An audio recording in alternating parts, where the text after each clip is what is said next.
Samedi 26 et dimanche 27 décembre, à 48 heures du début du 27e meeting de l'océan Indien, l'ambiance était à la concentration pour les nageuses engagées en compétition qualificative pour les championnats de France de natation synchronisée. Bien évidemment, les équipes du club des aquanautes qui font figure de favorites après un titre de vice-championne de France nationale 2 affichent clairement leurs intentions. On a deux équipes qui, au jour d'aujourd'hui, sont très performantes, effectivement. On a une équipe espoir au club des aquanautes qui est quand même vice-championne de France nationale 2 et 5e élite 2015, du coup, l'année dernière. Et on a également l'équipe junior qui est 4e au niveau national 2. Donc les objectifs pour 2016 sont bien sûr revus à la hausse. Donc on verra ça au mois d'avril-mai, prochaines échéances, si toutefois les filles sont qualifiées après cette compétition d'aujourd'hui.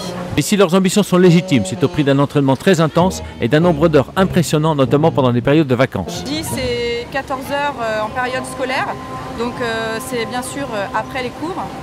Le samedi matin, et pendant les vacances, elles s'entraînent entre 20 et 30 heures par semaine. Elles s'entraînaient moins que ça, on ne pourrait pas viser l'élite, en tout cas, l'élite française. Une juge internationale a fait le déplacement pour cette épreuve de qualification et son impression sur le niveau et le dynamisme de cette discipline à La Réunion est très encourageant, notamment pour les entraîneurs dont la créativité est particulièrement remarquée. Je pense qu'il y a un vrai potentiel parce que toutes les choses sont intéressantes.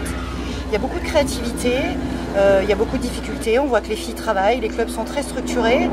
Et puis je pense que c'est sans doute important sur cette île d'avoir une dynamique. Il y a 2-3 clubs qui sont déjà bien ancrés. C'est important d'avoir une dynamique, au-delà de la natation course, de créer une dynamique autour de disciplines un petit peu plus artistiques. Mais je suis assez optimiste parce que depuis que je suis arrivée, je vois vraiment des jolies choses. Les programmes que je vois ont une vraie identité, des choses très originales, une façon de nager tout à fait particulière, qui d'ailleurs a été remarquée l'année dernière sur les championnats de France.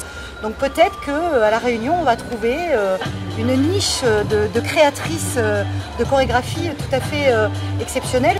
En marge de cette compétition, le duo champion de France et 5e européen était déjà à l'entraînement dans le bassin de la piscine des aquanautes avec un double objectif. Il y a plusieurs objectifs. Il y a un objectif déjà de reprise d'après-vacances. C'est une bonne coupure dans l'année pour mieux repartir. Et aussi, on va participer au gala du meeting de l'océan Indien. En tout cas, leur immense talent ne les empêche pas d'avoir une réelle admiration pour les performances de nos nageuses pays. Maintenant, le club a pris assez d'importance pour que ça devienne vraiment un des clubs leaders français. Donc s'accrocher et continuer un peu à nous faire rêver avec leur exotisme, et elles ont toujours des chorés super intéressantes en fait. Voilà, continuer à nous faire rêver.